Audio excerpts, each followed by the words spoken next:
ఈ రోజు నుంచి నువ్వు యాంటీ స్మగ్లింగ్ స్క్వాడ్ వింగ్ కి inspector we. All the best.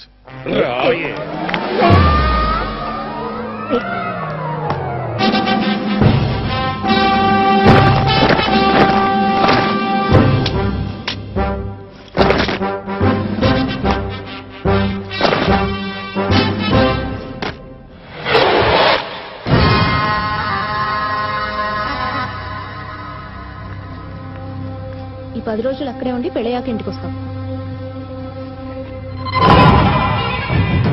నా పేరు భగ్గ. సారికి సలాం చేద్దామని వచ్చాం. రేయ్ అక్కడ పెట్టండి రా. అడగకుండా కూర్చున్నానని ఏమి అనుకోకమ్మా. మీ ఆయనకి మెడలొచ్చింది నా వల్లే. 50 కోట్లు విలువైన సరుకు పోతే పోనీ. మీ ఆయనకి ప్రమోషన్ వచ్చింది, సంతోషం. కానీ అమ్మా, పోలీసులకి పేరొచ్చే కొద్దీ ఆయుష్ తగ్గుద్ది. అందుకే మీ ఆయన ఆరోగ్యం బాగుండాలని పళ్ళు తీసుకొచ్చా. ఫ్రూట్స్ లేరా? లే.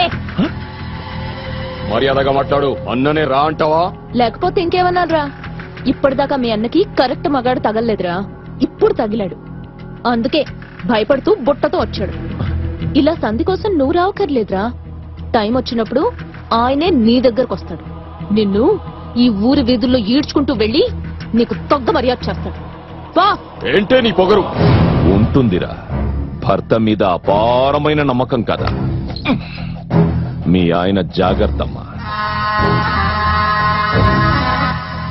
ఆ జాగ్రత్తలు నేను తీసుకుంటాను గాని మా ఆయన చేతుల్లో నీ ఆయుష్ పోకుండా చూసుకో.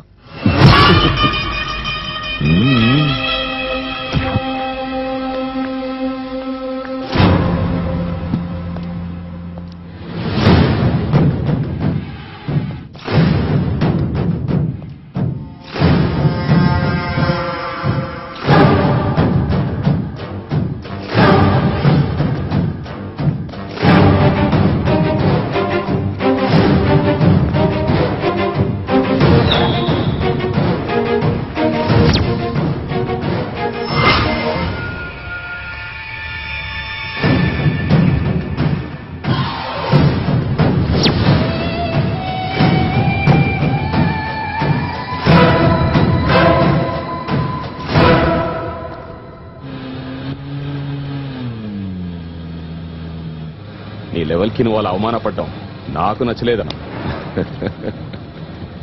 ప్రమోషన్ వచ్చింది కదా అని పళ్లబుట్టతో వెళ్లి పలకరించి రావడానికి వాడు నా బంధువేం కాదురా. చిన్న జలక్కివ్వడానికి వెళ్ళా. ఇంకా సేపట్లో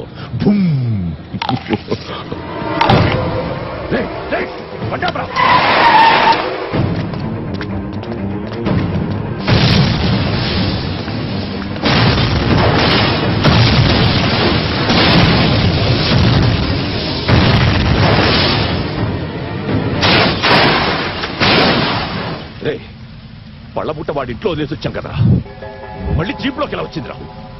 డీల్ కుదరలేదు కదా అని నేనే తెచ్చేసానా? పాముని సంకలో పెట్టుకుని వచ్చాడు.